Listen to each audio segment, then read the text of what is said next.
I'll have to kill you if you're in the way. My hero. The Hero Work Recommendation Project. You'll be stationed here, on Nabu Island in southern Japan. While you're there, you'll be completely on your own. No teachers to help you or pros to back you up. This isn't an internship or a work study. We're talking about the real thing. And I'm sure we can continue to count on you. I'm on the way! What kind of hero would you want to be? I'd want to be a super strong one who could beat up villains. Oh, come on, there aren't any villains on this island. Playtime is over. I finally found it. Our dream will become a reality. The new world that we fought to build. I can almost see it. The strong will lord over the weak in my utopia. Power will be the only factor that matters. One for all. 100%! If I can't protect those two, then I can't call myself a hero! This is a race against time! We're the only heroes on this island. We're the only ones who can save the people here. We're gonna kick the crap out of these losers. We won't stop now! I'll blast this villain with everything I've got! Detroit!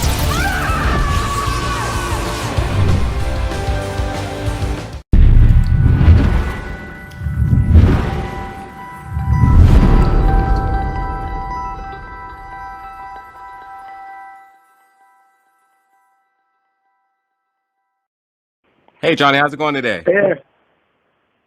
Good. Thank you so much Cool. for Glad we can your all time. get together. Yes, sir. Yes, sir. Thank you. All right. I'm about to go on mute, so feel free to get started, and Okay, sounds good. Well, again, Johnny, thank you so much for your time. It's absolutely a pleasure to speak to you. And I definitely know you've been making the towns. You literally were just here in Washington, D.C. for CastleCon, and it's been a very exciting couple of weeks in regards to My Hero Academia Heroes Rising movie, which is actually in theaters today as of February 26th. But other than that, how are you doing? I'm doing good. Yeah, just keeping busy, you know. Busy is always good. Busy is always good. So anybody that's for the viewers or listeners who's going to listen to this interview, Johnny Yong Bosch is the voice of the villain 9, who's one of the hero's strongest opponents yet. But technically, I kind of looking at my notes, I kind of retracted a little bit when I said the word villain. So I kind of was thinking, like, was he really a villain? I mean, I get it. He wanted the power, the world to be revolved around power. I get it. Sure. And sure, he didn't go about the most popular ways, but at the same time, he helped out some guys in his team. One really struggling with bullying, but I know, would you really deem him as a villain? I mean, yeah, I guess it depends on whose eyes you're looking through. He doesn't think he's a bad guy. He's not purposely going out to kill anyone. He's just taking some quirks. Yeah. So I mean, I don't. As an actor, I didn't see him as a villain, although he did go about things the wrong way, like you said. Yeah, absolutely. So the LA premiere, which was on February 19th, I want to know, how was the experience for you? You got to do it with your children and you were there with the fans, and overall, what was your response to the fans' reaction and being there, for the red carpet event with your family? So we also have another guest here. We actually have Johnny Yong Bosch, who just walked the carpet. Yes. He's going to be joining us. I want to see if we can grab him for an interview really quickly. And he is. I think he's just going to be, he just finished walking, just doing some photos and some press walks. So I'm really curious to see, also I want to know what kind of hero he is, but I'm also I do want to know that. I want to see his feelings on being here at an event like this. Yeah, he's one of the ones I was very excited to talk to tonight, so hopefully we get to snag that interview. I'm excited. He's playing one of the newer characters in this movie, and it's going to be a blast, so super excited to see what he thinks about tonight. Yeah, and I think he's actually right over here if we want to grab him. Yeah, feel free to come join us. Hello. How are you? Good. Hi there. Hi, how are you doing? I am doing good. Are you excited? Are you ready? How are you feeling? I'm excited to Soaking watch it all this. in. Yes, I am definitely. What about this energy? Like all these crowds yelling and screaming. How does that, seeing anime show up and show out like this? Well, I mean, I think it's great. It really is. It's I'm much.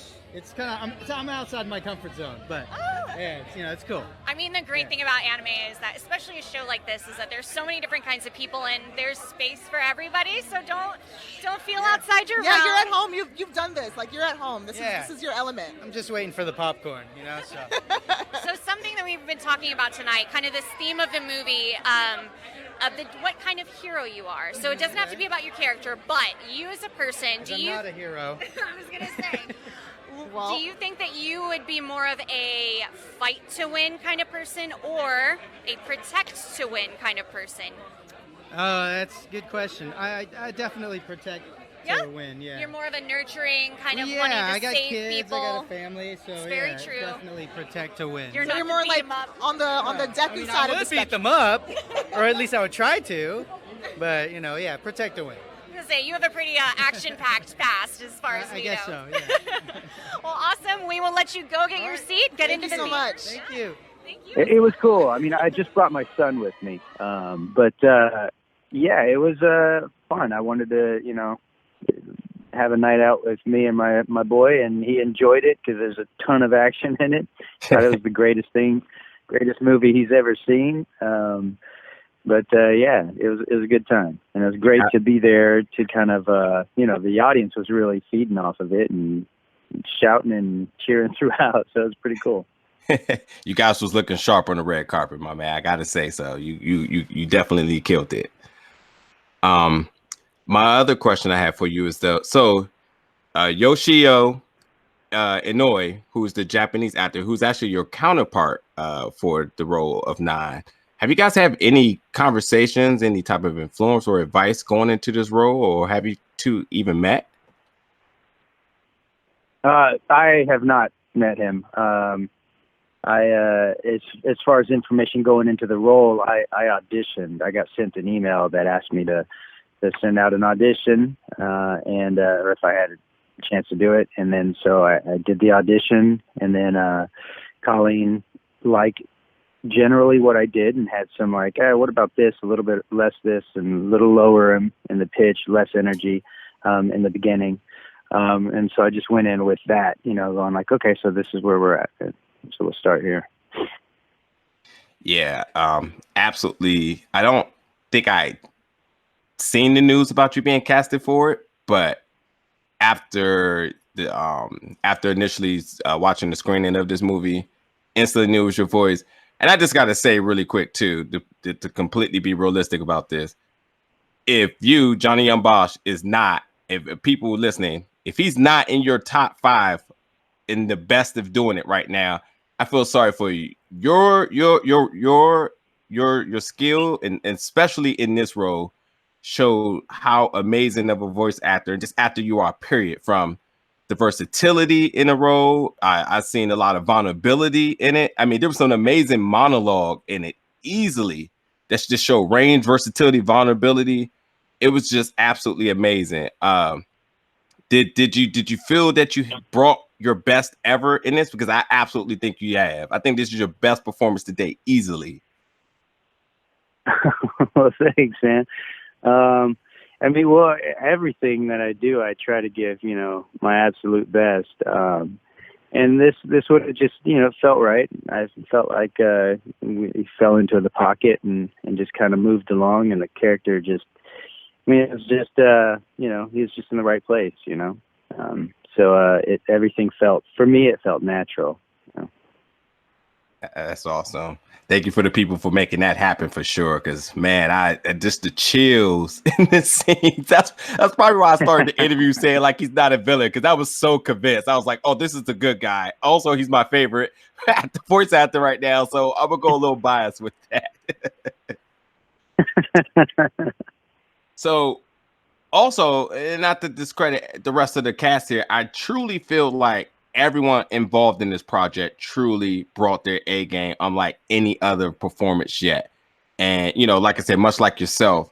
But was there any additional motivation going into this, knowing that you were going into this big franchise, as well as the stakes and how big of a, how monumental this movie is going to be? Was it any motivation to just kick it up a notch, joining this phenomenal team?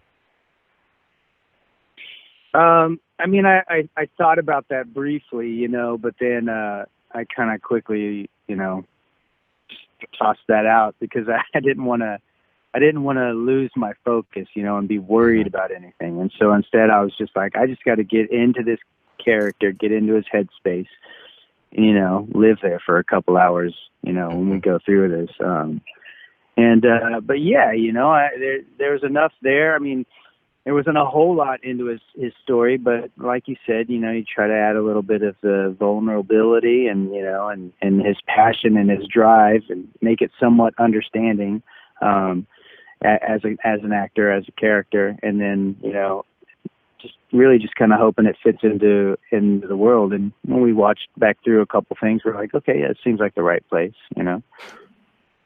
That's awesome. So, you know, considering you've been part of so many projects right now, and you also have you know, your musician background, excuse me.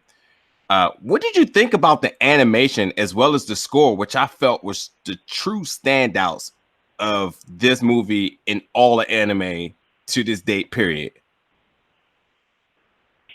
Yeah, well, I think it definitely the animation style first off was really good. I mean, usually something like that I might get tired of watching, you know, but because of the way it was animated and the characters and the way, like you said, like with the music and the score and everything in there, it just kind of carried you through the film.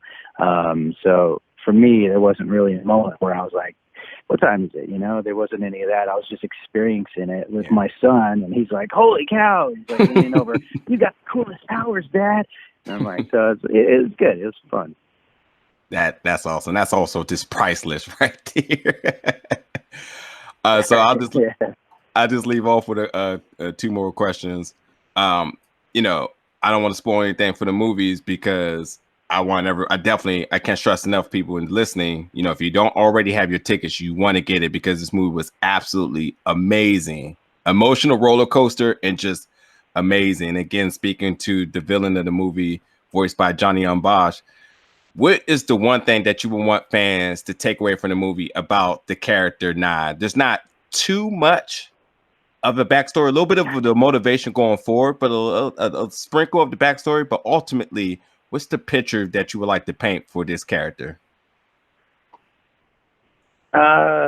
Without spoiling anything, that's tricky.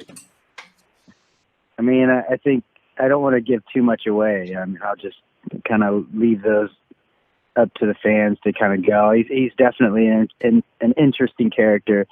I think, you know, being named Nine because he can hold 9 quirks is kind of interesting. I think really people should just go in and just experience it for themselves. Me telling them kind of who my character is maybe just kind of doesn't make it as interesting, you know. Okay, fair enough. Yeah, absolutely, guys. If you don't get like chills from the trailer that dropped, just don't know what to say. But you're right. It is absolutely an experience for sure. Last but not sure, is there anything else you could talk about your affiliations with My Hero Academia going into the future? Will we be hearing more or seeing more of Nine without really spoiling anything? More of you or more of Nine? Well, that might ruin kind of what goes on in the film, wouldn't it? Well, okay, I'll narrate this just a little bit different. Nine is the strongest villain that they ever face. Just know that, people. You have to watch the movie to find out. But, you know, in other words, yeah, I guess it is a really touchy conversation. Right? When you think about it, it's like, hey, what can I say? We'll just push it to go see it. Yeah, gotta go find out. Gotta go find out. Well, I don't want to hold you up too much. I know you are probably off to somewhere off soon again. But again, I truly your work, which is phenomenal in this movie, and you just never seem to surprise. Like every time you just take yourself to the next level each and every time. So I guess to kind of lead this interview off with, can we get a sound bite of Nine? Oh my gosh. I don't know line. Playtime's over, I believe you said. Yep. Oh, right. Okay. Oh gosh, all right. Let's see. It's hard because now I got to jump into character. It's not going to sound right. Plates and over. There you have it, people. Thank you so much, buddy. And again, I hope you have a good rest of your day. All right, you too, man. Take it easy.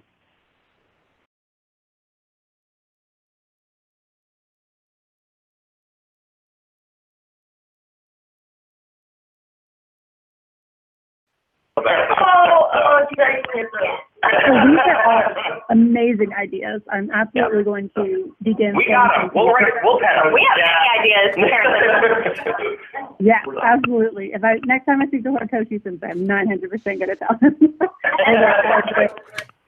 Well, thank you so much for your time today. I'm looking forward to seeing how this film does. I mean, it's amazing. It's going to be perfect. Plus ultra, everything. Yeah. Yes. Thanks so much, Megan. We'll be in touch. Awesome. Thank you so much. Bye. Bye. And is that James on the line? Yes. Hi. Hello. Yes. Oh. Hi, James. I think your phone might be a little crazy. There's a little crispy, something going on, crackly. That's the word. Yeah, there's a little crackling on mine, but hopefully it will be all right. I'm sorry, what was that? I couldn't hear you. It's a little crackling on my end, but I might be able to cover the accent. I am in the UK. That might be why. Let's just dial back in, and if that doesn't work, hopefully we can make it work. 1 second. We'll be back on. Okay, cool.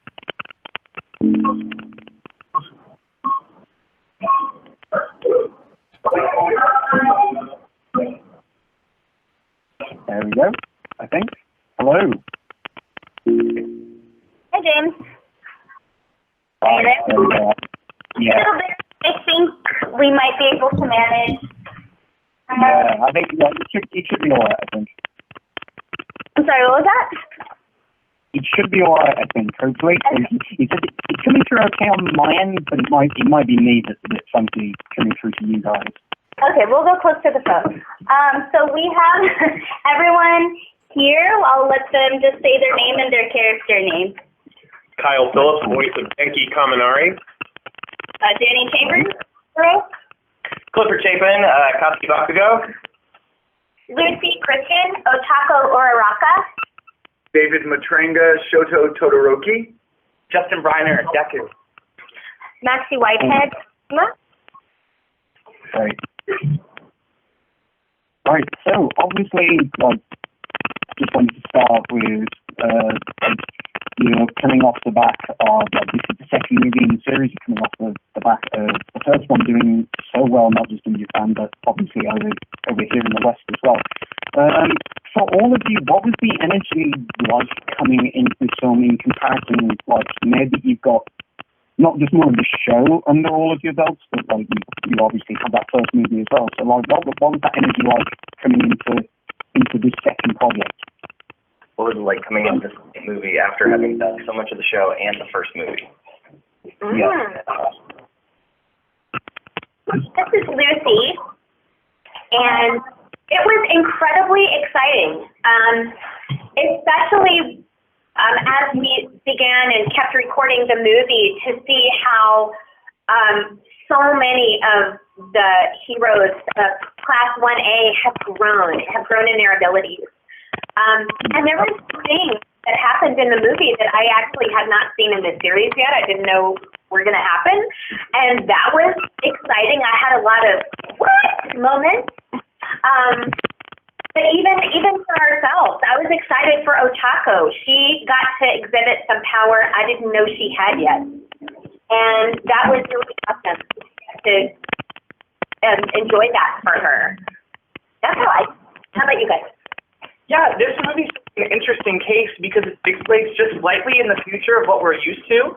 So people going in who are just watching the anime may be a little surprised by the slight improvements that some of their favorite characters have made now. So I think to be able to visit that on sort of every character is pretty cool. Yeah, this is David. I felt like overall that there was just a different level of confidence, like that most of the characters had sort of come into their own or found a foundation. I definitely felt like that with Todoroki. There just seemed to be less doubt in their ability, and that was cool to see. And it's gonna be cool to see us in the series get there and go on that journey. Do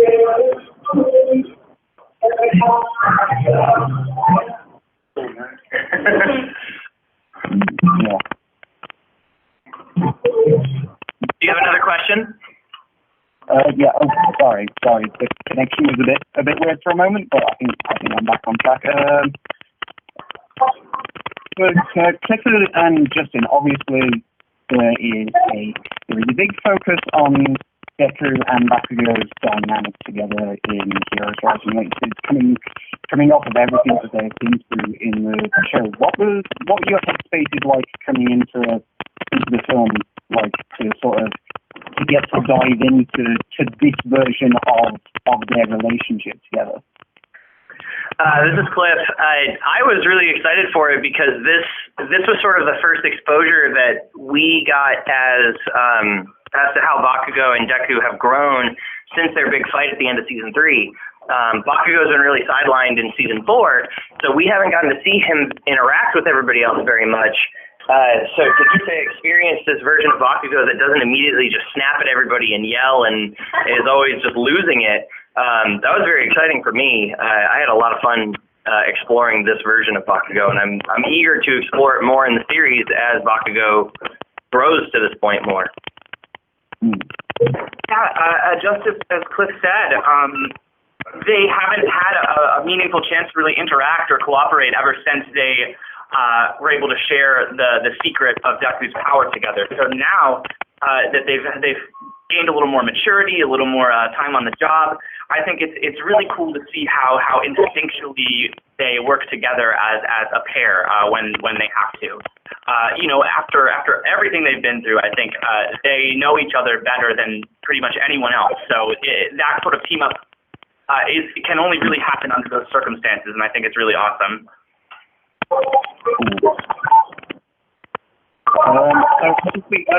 I wanted to ask, and Maxie, obviously you are coming into this sort of, obviously like not part of the major series, but you're sort of stepping up into the roles in the horror and cutscenes for the first time. What was that like for both of you, like to come into what has become such this huge cultural and like this huge facet of modern anime fandom, and like what was that experience like for you? What was it like coming into such a big?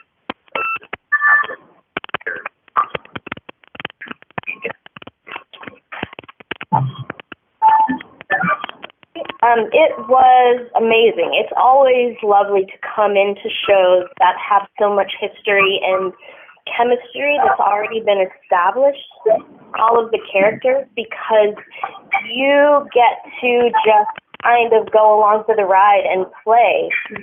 And there's not that same pressure to make sure that the foundation is strong.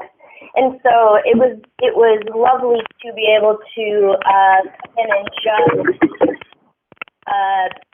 take on Katsuma and his little sweet self, and not have to worry so much about the big responsibilities of leading shows. This is Danny. It's truly an honor to be a part of this awesome world and awesome tell to voice along with talented, wonderful people, and it's really fun to like tell these siblings' story of how they grow as little people, as little kids, and look up to these heroes to themselves, and to be kind of like be the heroes in their own lives, I guess. And I love being a part of this awesome world, and especially with Maxie. I'm glad we get to do it together. Me too. But yeah, it's amazing, and it's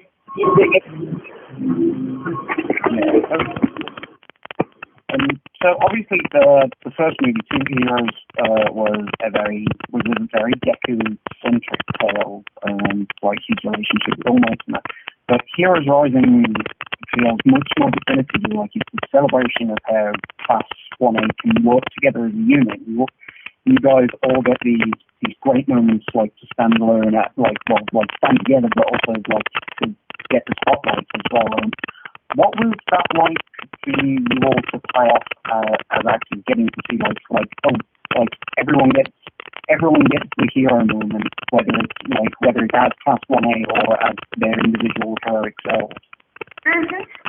The first movie was very Deku-centric, but this movie features a lot more of all of Class 1A, and everybody gets to have their own moment. What was it like to get to be in this movie? You get to have your own moment.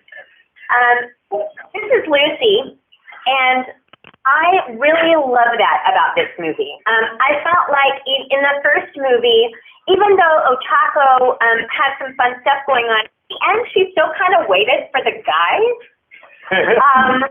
And in Heroes Rising, she doesn't wait. Nobody does. They are so much more confident. And you're right. Everybody gets a chance to kind of show what they can do. And I love that, since I think that's one of the real things about this show that people latch onto, is that everybody has such cool quirks. And even if it's a big one or a tiny one, there's space for all of it. It all matters and is all worthy of time and effort and honing. And the more that we get to see that, the more I really think it's kind of a thrill for the fans, and pushes this idea that your quirk is great by itself, but combined with everybody else's, you become this force that is really difficult to defeat. Totally. This is Kyle. It's always a good day when I get to do Kaminari's Derp voice, and I got to do that a couple times in this movie. So for me, a wonderful experience. Yeah, this is David. I think, just piggybacking on what Lucy said, I think there's like a huge theme with all of these characters, this need to sort of belong and be part of a team. And there's been that theme throughout from the very beginning of they're training individually and they're training their quirks, but there is this idea that's been taught to them of, how do you use your quirk with the rest of your team or with another hero? That's going to be the strongest way that you'll use it. And everybody has their own challenges with doing that. Todoroki's a bit of a loner. He's a bit, he kind of keeps himself on the margins for a variety of different reasons. But yeah, it's great to see them take that lesson that's sort of been expressed to them and make it real, and I think we've been sort of waiting for that to happen. So it's something I look forward to as well in the series, to see how that happens. So obviously, something that Dave was touching on there was like this idea that people growing as these heroes and as individuals within the class. One of the things that's so interesting about Heroes Rising is that it's been, obviously they've kept it a little vague. It's set in a point in the My Hero timeline that's further beyond where we are in the anime, and I was interested to see what you all felt like as actors, like that sort of idea of getting sort of glimpse of where these characters will at one point end up, and like what was it like seeing that and then getting to take that back into your performances, like if you go back to the series itself. So Heroes Rising takes place in the future of the series. It's further in the series than we are in the anime and where the manga is. So what was it like for us to step into these sort of roles that were, at this moment of the roles, that was like a glimpse of what our characters are going to become, and how was it stepping back to the series where they had been? I'll try this one. So this is Cliff. For me, this was a real big step for it, because as I kind of said before, we hadn't experienced what Bakugo was like after the post versus Deku fight. So it was really interesting to see that, and to step forward and have this calmer less yelling Bakugo that also like knows his classmates' names now. Whereas back in season 2, there was this whole scene where he's like, I don't know your names and I don't know your quirks. That he just hadn't paid attention to anybody else, but now he actually says Kaminari's name, he says Sero's name. Like he knows everybody and like what they do, and it shows just that little bit that he is coming around, or at least has come around to everybody. So it was really exciting, and it was very satisfying and gratifying for me to get to portray that. And then going back to the series, because right after we finished doing this, that's about the point where Bakugo started showing back up in season 4, and we're doing the remedial classes for the licensing exam. That was really interesting because he kind of was already stepping towards that he wasn't so snappy, he wasn't so yelly, but he still would flare up pretty quickly. So it was really interesting to see that come to pass. So it was a really interesting and fun challenge for me to navigate. This is David. I think that Bakugo and Deku need more Todoroki in their lives. So I want like a Three Musketeers kind of, I'm waiting for that. But yeah, like Cliff said, to be with Todoroki slightly in the future and then go back to, okay, now we're in this class of children trying to figure out how to communicate to them. It was a challenge. It was cool to kind of embody that confidence that was in the movie, and then back to this, how do we do this kind of work together, but we're not really able to fully work together. So yeah, it was a challenge, and I honestly, to tell you the truth, I felt more comfortable with the less confident Todoroki than I did with the, full-fledged hero, and I don't know what that says yet, but that's something.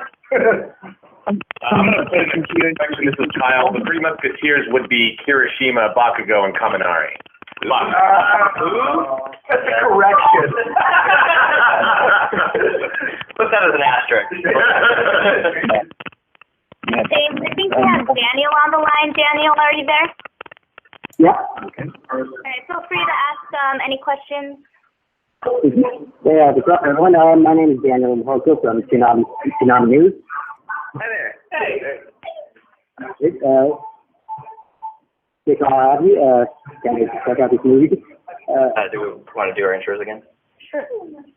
Daniel, we'll go ahead and do our intros again. They're just going to say their name and their character name, so we'll go around real quick for you. This is Kyle Phillips, voice of Denki Kaminari. Danny Chambers, Mahuro. Clifford Chapin, Katsuki Bakugo. Lucy Christian, Otako Uraraka. David Matrenga, Shoto Todoroki. Justin Briner, Deku. Maxie Whitehead, Kasuma.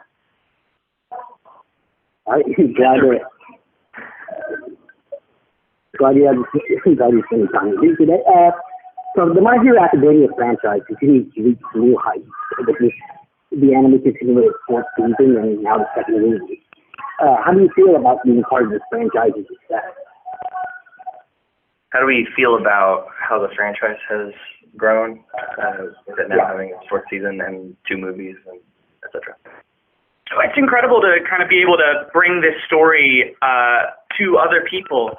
I love that it's become such a phenomenon. It's available on TV every week, and fans just go crazy about this show. So to see where it began and where it is now and where it's probably heading, it's really incredible. And I just love that it's created such a wide and diverse and thoughtful, considerate fandom around it.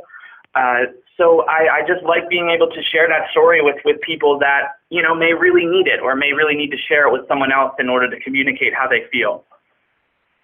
It's one of those stories that, for me, this is David, for me, the reason you keep doing this stuff is to be a part of a great story, to tell a great story, to contribute to that. And I think that this series has that in spades.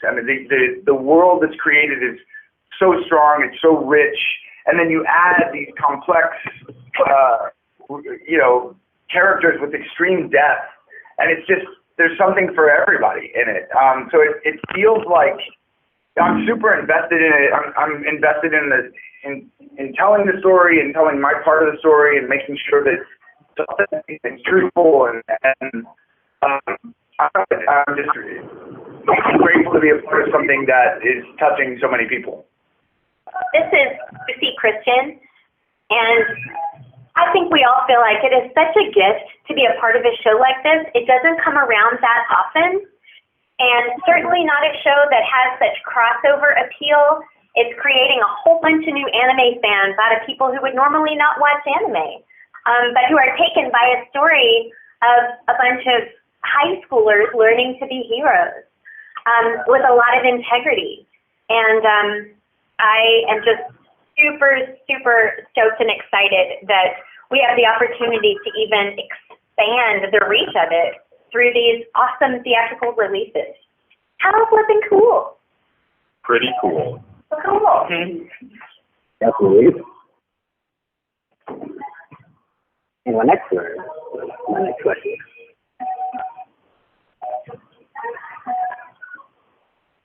You guys there? Sorry. They're just waking up. A question I want to hear, but because you got the new movie too. That was called Heroes Rising. From what you've seen, what are your impressions of the film, and what should fans expect going into the theater to Heroes Rising? This is Cliff. Heroes Rising, I think, is one of the best stories that we've gotten to see so far, especially as a standalone story. I think it's incredible. The animation is top notch. The score is really good. The choreography is amazing. This movie has a moment for all of Class 1A to shine, which is something that I personally really like. I like getting to see all the other members of 1A get to step up and do something and actually be a part of the story. We get that a little bit in the series, but they kind of trickle out a little bit, you know, like recently in the anime, Kirishima was a big part of the overhaul arc, but you know, now we've moved away from that and it looks like we're moving into an arc that's going to focus more on Jiro, whereas this movie has a moment for everybody. And I think that's amazing, and I think it's a real feat of storytelling that every character gets a moment to shine, without it feeling like tacked on or forced. And there's a lot of new great characters that are introduced too that we get to spend time with and experience. So Heroes Rising, I really do feel like is one of the best things that's come out of My Hero Academia franchise to date, and I'm really excited for everybody to get to see it.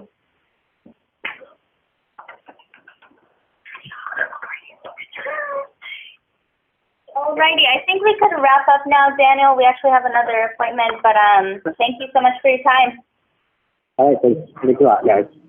Thank you. Bye.